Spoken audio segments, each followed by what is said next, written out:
ఆ కేపీ జ్ఞాపకాలేవి కూడా ఈ ఇంట్లో ఉండటానికి వీల్లేదు అని శరత్చంద్ర కేపీ వస్తువులన్నింటినీ కూడా బయట విసిరిపడేసి బయట నిలబడి ఉంటాడు. మా నాన్న లేని ఈ ఇంట్లో ఒక్క క్షణం కూడా నేను ఉండను అని బిందు ఏడుస్తూ ఉంటుంది.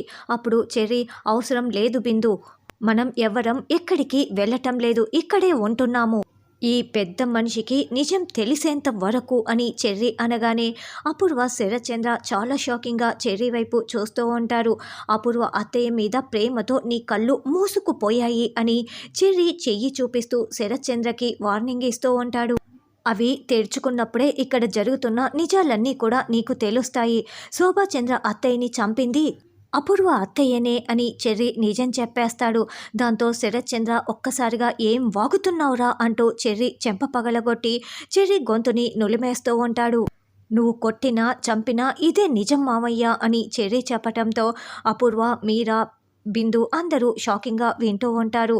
తర్వాత సూర్య కేపీని కట్టేసి మరీ చాలా చావబాదుతూ కొడుతూ ఉంటే భూమి పరిగెత్తుకుంటూ లాకప్లోకే వస్తుంది.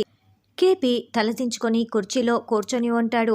అప్పుడు సూర్య, మా అన్నయ్యని మీ అమ్మని చంపింది ఎవరో తెలుసా, ఆ క్రిమినల్ ఎవరో తెలుసా, వీడే అంటూ కేపీ జుట్టు పట్టుకొని భూమికి ముఖం చూపిస్తూ ఉండటంతో అక్కడ ఉన్నది కేపీ అని తెలిసి భూమి చాలా షాకింగ్గా నోరు తెరుచుకొని చూస్తూ ఉంటుంది.